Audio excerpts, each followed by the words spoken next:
This is Changemakers with Katie Gore, finding the right solutions for the affordable housing community. Welcome back to my conversation with Catherine Buell, the director of Amazon's Housing Equity Fund, where Catherine oversees their $2 billion commitment to preserve and create over 20,000 affordable housing units.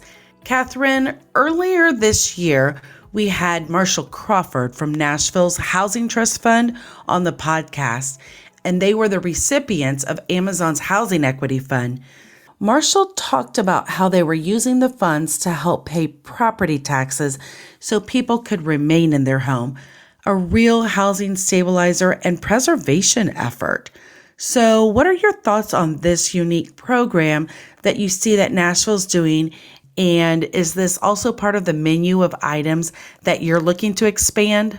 Absolutely. So I love the fact that you asked about preservation, because I talk about preservation as a hole in our boat. We are all collectively rowing as quickly as we can to get as many new units in place. And as we all know, it just takes time. But we can't build our way out of this challenge. We have to acknowledge that there are existing buildings that can be used for affordable housing purpose. Most of the housing stock is naturally occurring affordable housing stock in our hometown communities that has been affordable for some time, that is now seeing pressure, either for those properties to be improved and or just other pressures like a property tax environment where either the property taxes are going up or tax values are being reassessed because real estate values are going up. We have to make sure that we are just as focused, or we believe we have to make sure we're just as focused on those preservation opportunities as we are on new construction. We've been able, through our preservation efforts, to preserve thousands of units. In Arlington County alone, we've been able to increase the stock of affordable housing over 20%, primarily through preservation of existing affordable housing resources. That is mainly on the multifamily side, but we also know that we can't ignore the single family property owners who live in these communities. Nashville in particular has a wealth of single family properties. And a number of those properties historically have been owned by people of color who have lived in Nashville for decades. Nashville is also a music town, so you have a lot of musicians where maybe they are not high earners. You have a lot of hospitality professionals who support the hospitality industry. Those are not high wage jobs, but we didn't want to go into Nashville and see that those property owners were moved out as we were focused on moving at scale and trying to support as many mission-driven partners in either building new multifamily or acquiring and preserving existing multifamily. So we created the Housing Resiliency Fund focused on those homeowners who were going to be impacted by property tax increases as well as reassessment of tax values. And what we found is that we've been able to, within a very short period of time, help over 700 families stay in their homes. And while these dollar values by and large are not large, what it does is in a time like COVID, where people are not seeing their incomes go up as high as either property taxes or other expenses associated with their home, they can have some relief and they can have some comfort that they'll be able to stay in their properties and not have to worry about escalating costs. We do hope to expand that kind of program across all of the jurisdictions and target it on those communities that are most vulnerable, where you have existing property owners either who historically have been discriminated against or are at risk because of the growth that they're seeing in their region of having to be displaced. And that just makes our job even harder. So we want to mitigate as much as possible through things like our preservation efforts. I want to circle back to one thing that you mentioned about building affordable housing units close to transit stations. And that's always been part of the ought to do list of things. Have you seen anything overly creative through your partnerships with transit stations? Maybe some of the details on how that is emerging and being successful for you. Absolutely. So we are so honored. Our transit commitment is actually $300 million across the 3 jurisdictions. $125 million dedicated to partnering with WMATA in the capital region, which is our regional metro system, with WeGo, who does not own excess land, but we are identifying properties within a half mile of the WeGo high-capacity bus transit corridors. And then Sound Transit in the Puget Sound, which is expanding their light rail station across the Puget Sound region. We're looking to fund the affordable housing deals there. Little known to so many people is that the Capital Region actually, WMATA has one of the strongest joint development programs in the country. And what that joint development program allows them to do is to take excess land around the transit stations and have it redeveloped for various different purposes. It can range from commercial office space, and that is, of course, some of the most sought after land in the Capital Region, to housing. And WMATA has made an intentional commitment to bringing in affordable housing developers, and actually, unbeknownst to us, had a very long list of affordable housing developers who needed capital to finance their deals. We've been able to, within a year of announcing our transit commitment, close on our first 2 transit investments at New Carrollton, which is a regional transit hub that has Amtrak service, as well as at College Park, which is home to University of Maryland College Park. In the Puget Sound, they also have a commitment. Sound Transit has a commitment to equitable development and is in fact able to reduce the value of the land and the cost of their land. They're contributing to affordable housing development. And because of their commitment to equitable development, we've been able to support 2 major projects. One near our growing Bellevue office in Bellevue, Washington. It's at a station called Spring District, and one that just happens to be across the street from a fulfillment center in Angle Lake. And through those 2 projects, we're going to be able to provide hundreds of units across the income spectrum that are affordable to homeowners, but most importantly, hopefully reduce the cost of how much those homeowners have to spend on transportation and housing. They'll not only get in a more affordable place to live, but they'll get direct access to public transportation that will take them across the region and hopefully make it easier for them to stay in place. Congratulations on those closings. Those are major accomplishments. Thank you. One of the things that I've been intrigued about some of the stuff that you have published and said, and you've been at symposiums speaking, is that you've mentioned that you're looking to leverage Amazon's balance sheet and think about creative ways to invest in communities, which everything we've heard and we've already talked about so far is in fact that. So I don't want to take away from any of that because you have really given us like almost like candy to our eyes and ears of everything that you guys are doing. But is there something else that you're meaning here when you talk about it? Or what does that creative process look like? We're hearing everything you're doing, but do you have even more that you have planned? Or I'm just trying to get a sneak peek of what you mean by that. Well, really, what we mean is that Amazon, because we are such a large corporation, has an extremely low cost of borrowing. Our borrowing can be anywhere from 1% to 5% rates, depending on what we're investing in. Most affordable housing developers, when they come in and they're providing subordinate debt or mezzanine debt, or they're bringing in equity into their investments, they're seeing rates north of 9% on the low end, anywhere as high as 15%, and some even 20%.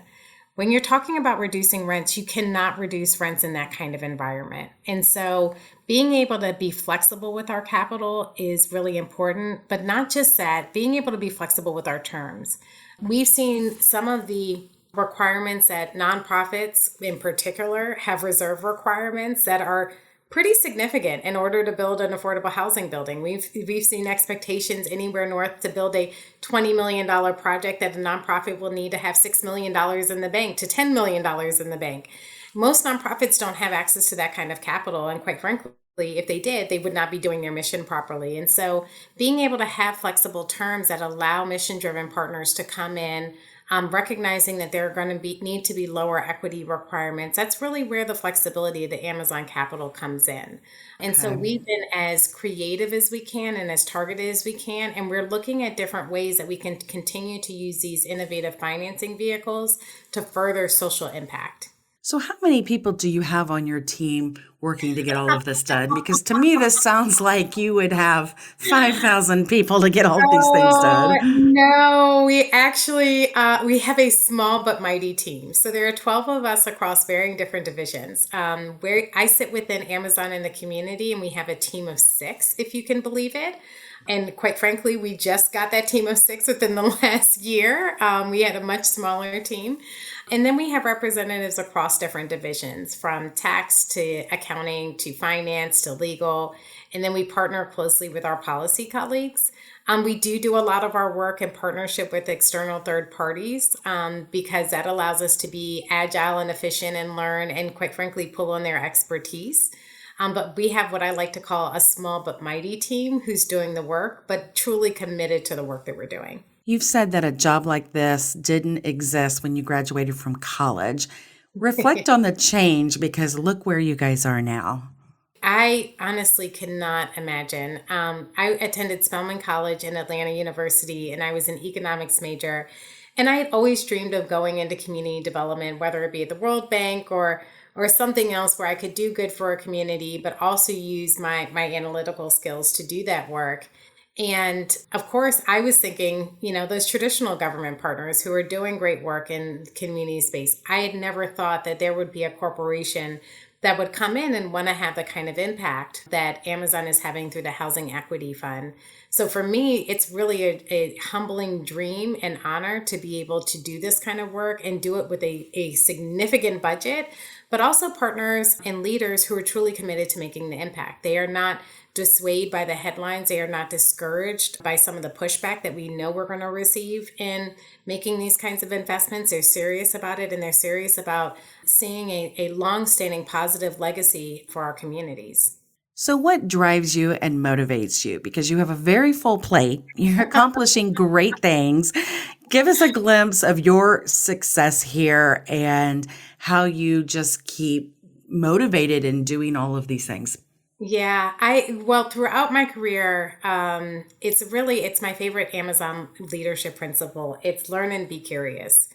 I have had the pleasure of being able to be in situations where I quickly realized just being able to speak up and be interested and ask questions makes all the difference in the world. And so I follow that same principle. The numbers are much bigger, but whether it's me being a nosy busybody in historic Anacostia, starting up a community marketing campaign that led to one of our great retailers, Busboys and Poets, coming to the community, to running a major redevelopment project that is now a real place. When I started, St. Elizabeth's was a vacant hospital that only had the hospital for the mentally ill, best known for housing John Hinckley at the time, is really now a new part of town that people go to. They're visiting the entertainment and sports arena, or they're visiting our technology centers, or living, quite frankly, on the campus in some of the beautiful historic buildings.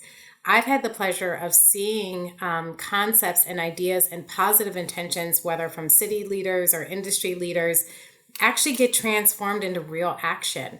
And I've seen it positively, particularly when it's thoughtfully implemented in a way that can benefit the local community, includes local community, is representative of that local community, can grow well beyond the initial idea. And so for me, what motivates me at Amazon is being able to come in with a concept, with positive intentions, with some real resources, but partner with the right kinds of organizations, whether it be our minority development partners or our fellows through our accelerator program, to some of the major nonprofits that we're partnering with through in all of the different regions, and see them be able to take this kind of capital and grow the work in a way that is magnificent, is so much bigger than even Amazon, and is going to have a long-lasting impact. Across our portfolio, we've been able to get generally commitments of 99 years for each of our investments, which means that not only for the next foreseeable future while I am alive, but for generations to come, these resources will remain affordable. And so that takes a lot of the pressure off of our communities to be able to dedicate assets and resources to things that really are growing other priorities outside of just continuing to reinvest in affordable housing. I only ask that because our listeners are going to hear of everything that you're doing, the what you're doing, but they're also going to be so curious as to who you are. Yes. And that gives us a glimpse of that. And, I think part of this is a relationship driven industry too. And so we have a wide variety of listeners, but, they're going to want to know, Wow. Okay. This is somebody who, in your own personal journey and then now professionally, which impact you guys are making. So it's a great glimpse for all of our listeners. That's awesome. And I appreciate that. And the only thing I will say is I have lucked up in so many situations. It really has just been that curiosity. And some of my opportunities have opened up from, for example, going to see Marian Wright Edelman speak at Spelman and Morehouse College. I went to go see her speak, and I learned about an internship that then took me into Atlanta politics. And I would have never imagined just by going to see somebody speak that would lead to such a big opportunity. Opportunities for me have come in ways that I could not have predicted. But really just showing up, being ready, but really being dedicated alongside and learning from some great leaders in various different spaces and how they're able to effectuate change.